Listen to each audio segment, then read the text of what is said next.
Mesdames, Messieurs, bonsoir. Entretien ce soir avec le directeur général du patrimoine bâti de l'État du Sénégal, Abdou Karim Fofana. Bonsoir. Bonsoir, Monsieur Kane. Quel entendement, justement, il faut avoir du patrimoine bâti de l'État? Avant de passer sur le patrimoine bâti, j'aimerais vous féliciter d'abord. J'ai vu votre ouvrage sur l'alternance. Je dis souvent qu'au Sénégal, on a gardé notre tradition orale, mais l'écrit permet de perpétuer des faits et de l'histoire. Je vous félicite parce qu'il n'est pas courant que les Sénégalais écrivent. Merci. Le Sénégal chronique d'une alternance de braise. C'est un plaisir, surtout nous, pour les hommes politiques, de pouvoir consulter cette histoire, même si elle est récente. Alors, le patrimoine bâti de l'État, il faut le comprendre comme une agence créée en 2013, mais la fonction du patrimoine bâti a été créée depuis les années 70. Sous le président Senghor, c'était le service des logements administratifs. C'est une excroissance du service des domaines qui gérait les logements pour les hauts fonctionnaires. Dans les années 80, une première réforme est intervenue sous la houlette du président Diouf qui l'a transformée en direction de gestion du patrimoine bâti. Et cette direction était chargée de l'administration et de l'entretien du parc immobilier de l'État. Et sous le président Macky Sall, on a noté qu'il y avait un essoufflement de ce modèle avec un déficit d'espace de bureau.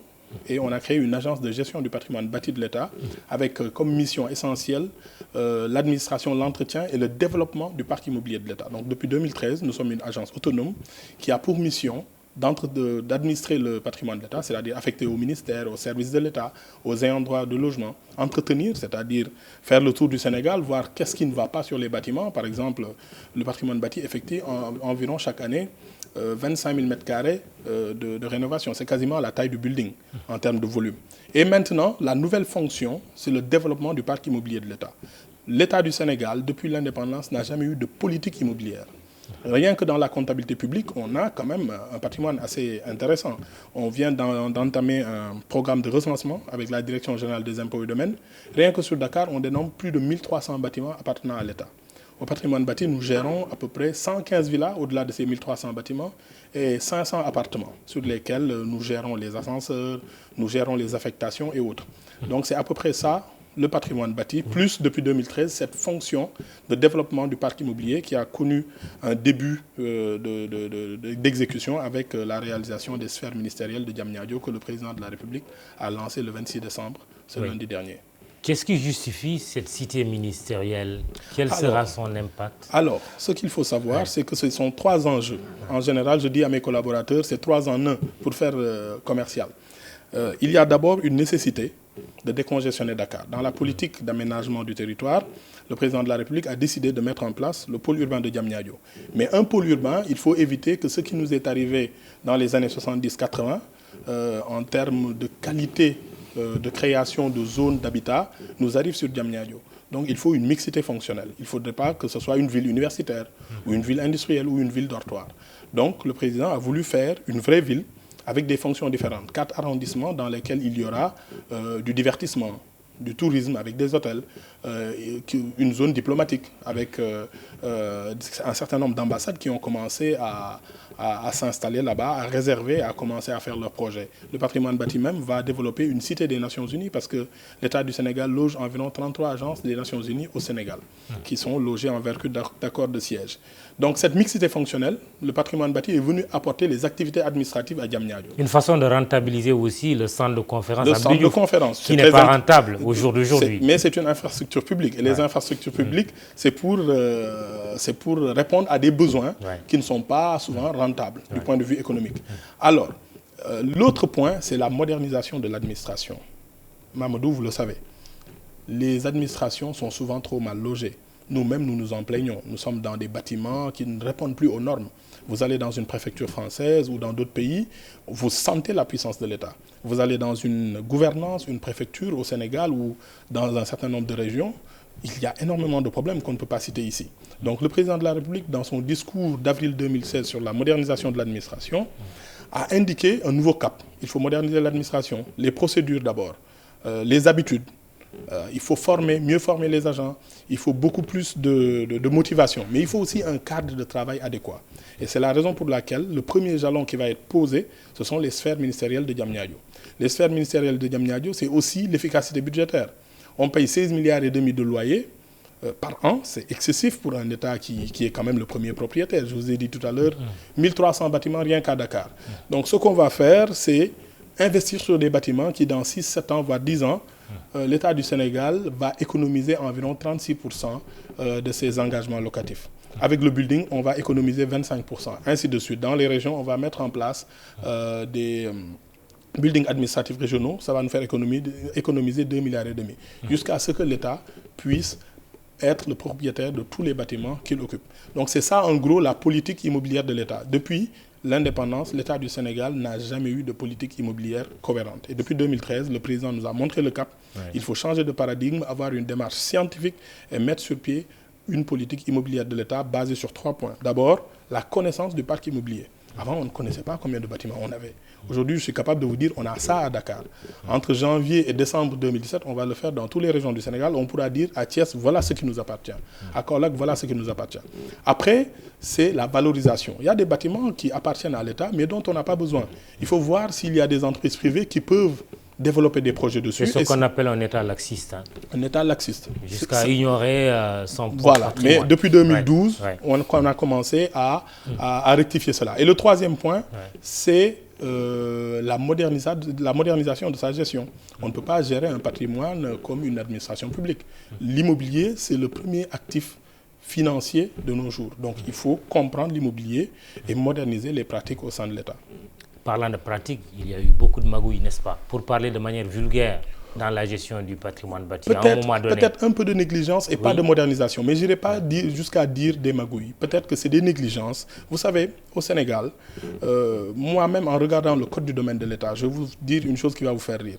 Notre code du domaine de l'État ne connaît pas l'immobilier. On parle de terrain à bâtir ou terrain à bâtir ou terrain non bâti.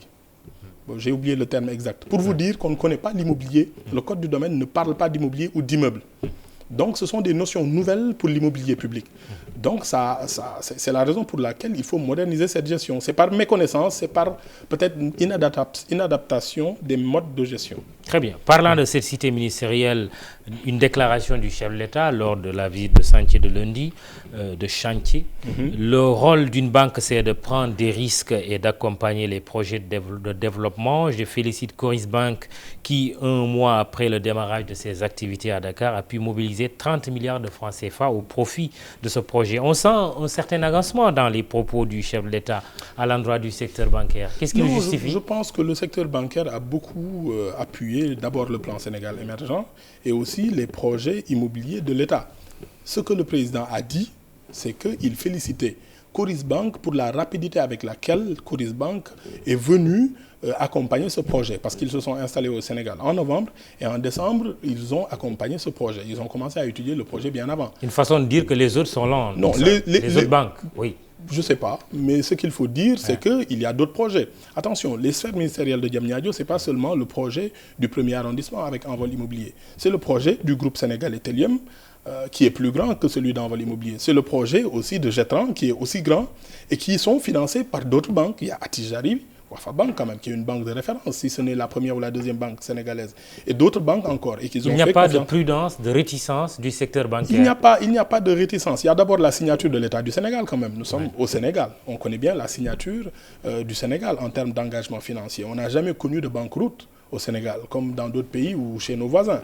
Donc, l'immobilier aussi comporte un certain nombre de sûretés qui fait qu'une banque peut facilement financer un projet. Et le coût total de cette cité ministérielle sur l'ensemble des projets? Alors, sur l'ensemble des projets, ce qu'il faut savoir, c'est que les projets immobiliers, sphère ministérielle de Diamniadio, c'est un mode contractuel très innovant. Nous n'avons pas pris des bâtiments seulement. Nous avons fait un contrat conception, développement, construction, entretien, maintenance. On va économiser 6,5 milliards sur les projets, sur les bâtiments qu'on va quitter à Dakar, qui étaient loués. Et ces bâtiments ont une durée de vie de 50 ans au minimum. 6 fois 5, 30, ça fait 300 et quelques milliards. Alors ici, on va prendre 120 000 m² de bureaux. Sur 7 ans, on va payer 150 milliards. Pourquoi 150 milliards? Parce qu'on a d'une part la construction. On commence à payer à partir de la date de livraison des bâtiments. Et à la date de livraison des bâtiments, pour garantir ces bâtiments-là, les promoteurs vont continuer à effectuer l'entretien des bâtiments. C'est-à-dire qu'ils vont faire ce qu'on appelle chez nous le ménage. Ils vont payer les factures d'électricité, ils vont payer les factures d'eau, ils vont entretenir l'ascenseur, ils vont même mettre le mobilier, ils vont mettre l'équipement, ils vont mettre le téléphone. Donc c'est un contrat global qu'on appelle contrat de location-vente. C'est une modalité de la commande publique qui n'est pas un marché public, c'est un contrat d'acquisition d'immeubles à construire. Il se susurre qu'une banque de la place a étudié le dossier de la cité ministérielle pendant plusieurs mois et l'a classé dans les tiroirs, rangé dans les tiroirs. Est-ce que vous confirmez cette information? Je ne confirme pas cette information, mais si une banque a classé ce dossier, sachez qu'il y a 7 autres banques, parce que le pool qui a financé le projet de Spherex Stellium est composé de beaucoup de banques. Le projet d'envol immobilier est financé par une banque et Getran est financé par une autre banque. Donc autant on peut dire une banque, si c'est le cas, a classé dans le tiroir, autant il y a 8 ou 7 autres banques qui ont financé le même projet. Voilà. Une question qui se pose, que va-t-on faire du building administratif qui est quand même en cours de réflexion et qui a coûté beaucoup de milliards? Alors, on ignore même le montant finalement. Ce qu'il faut savoir, c'est que dans la politique immobilière de l'État, il y a une stratégie. Les ministères régaliens restent à Dakar. Les ministères techniques qui n'ont pas de siège vont à Diamniadio. Donc le building administratif va servir à recevoir des ministères régaliens. Je vous donne un exemple. Le ministère des Forces armées. Le ministère des Finances va rester à Dakar. Le ministère de l'Intérieur va rester à Dakar. Mais un ministère comme les Forces armées est dans un immeuble loué, par exemple. Et il y a beaucoup d'autres ministères. Le ministère de la fonction publique. Le ministère de la Justice, on a acheté l'ancienne ambassade des États-Unis, mais à côté, le ministère de la Justice est réparti sur 14 sites dans Dakar. Et ça, ce sont des choses que le président veut corriger, que ces ministères de souveraineté aient un siège qui soit un symbole fort pour l'État du Sénégal. Donc ces ministères iront au building administratif? Ces ministères pourraient aller. On va en 2017. Parce que s'ils n'y vont pas, il y aura très peu de ministères qui seront au building administratif. Oui, mais parce que ce qu'il faut savoir... Parce que vous avez prévu à la cité ministérielle de Diamniadio 10 à 15 ministères. Mais ce qu'il faut savoir, on a une trentaine de ministères. À moins que vous ne sortiez un gouvernement de 50 membres peut-être. Ce qu'il faut savoir, c'est que quand on va... en 2017, ce qu'on va faire, c'est mettre en place un comité de pilotage du déménagement. Parce que ce qu'il faut savoir, d'abord, les sphères ministérielles, c'est le plus grand projet immobilier à destination des services publics de l'État depuis 1957. Depuis le building administratif, on n'a jamais fait un projet aussi grand. Donc ça va nécessiter des déménagements. Depuis 1958, le déménagement de la capitale de Saint-Louis à Dakar, on n'a pas fait un mouvement aussi grand. Donc en 2017, le président a donné des instructions pour qu'un comité de pilotage soit mis en place sous la houlette du Premier ministre et on va organiser le déménagement. Mais ce que je puis vous assurer, c'est qu'on va changer la destination, le mode d'occupation du building. Avant, c'était les cabinets ministériels et puis les services techniques dehors. L'option qui va être proposée par le patrimoine bâti, c'est de faire en sorte que le building soit occupé par 2 ou 3 grands ministères une bonne fois pour toutes. Et que certains grands services de l'État, comme on peut parler du contrôle financier ou d'autres, puissent aller au building et avoir tous les services sur un seul bâtiment. Parce que l'une des raisons pour laquelle le building s'était dégradé, c'est qu'on avait à peu près 14-15 services dans un même bâtiment, chacun occupant son aile, chacun faisant ses travaux, ses rénovations, sans une coordination. Donc c'est ça qu'on veut corriger. Franchement, ce building, il a coûté combien? Le patrimoine bâti n'a pas géré la rénovation du building. Donc, il faut voir avec le service qui a géré. Mais attention, en tant que technicien, et avec ma modeste expérience de la rénovation et de la construction des bâtiments, ce qu'il faut savoir, c'est que même dans les grands pays, quand il faut rénover un bâtiment, on vous demande de faire une analyse coût-avantage entre la restructuration de ce bâtiment et la reconstruction d'un nouveau bâtiment. Et pour le building administratif, on a une grande contrainte. Attention, c'est un patrimoine historique classé. On est obligé de le refaire à l'identique. La structure du bâtiment ne peut pas changer. C'est un pan de notre histoire quand même. 1962, vous le connaissez mieux que moi, avec les événements de 62, ça s'est passé là-bas. Donc c'est une mémoire administrative du Sénégal. Et autre chose, le building administratif était quand même un goulot énergétique. Ça consommait énormément d'électricité. Ce qu'il faut savoir, c'est que dans cette rénovation, on a prévu une dimension écologique qui permet d'avoir une économie d'énergie sur les ascenseurs, sur la consommation électrique. Donc c'est la raison pour laquelle je peux comprendre que des travaux de ce type-là puissent coûter très cher. Dernière chose, le secteur privé sénégalais est-il présent dans la construction de tous ces projets, plus particulièrement la cité ministérielle de Diamniadio.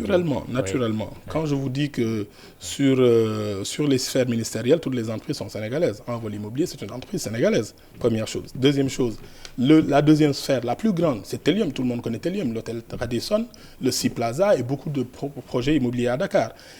La construction, même en vol immobilier, 60% des travaux sont effectués par des entreprises sénégalaises, des sous-traitants sénégalais, même s'il y a une entreprise chinoise qui conduit ce qu'on appelle le gros œuvre. Toujours la sous-traitance. Mais Getran quand même. Oui. Getran qui fait construire par sa filiale. Getran qui développe son projet, qui fait construire par Getran Construction et qui fait développer par Getran Immobilier. Telium qui développe par Spherex et qui construit par Teiko, sa filiale de construction, Telium Construction. Très bien. Donc, attention, je vais vous donner aussi un élément historique. En 1957, le building a été réalisé par une entreprise italienne. Et là, on réalise 5 fois plus que le building. On passe de 9 ascenseurs à 40 ascenseurs. On passe de 170 places de parking à 2200 places de parking. On passe de 455 pièces à 5500 pièces. Et vous avez quasiment que des entreprises sénégalaises. Donc, c'est une fierté nationale. Merci. Abdou Karim Fofana, directeur général de l'agence, comment elle s'appelle déjà? L'agence de gestion du patrimoine bâti de l'État. Très bien. Vous étiez l'invité du 20h ce soir. Demain, rendez-vous avec Antoine Diouf. Merci. Excellente soirée. Merci.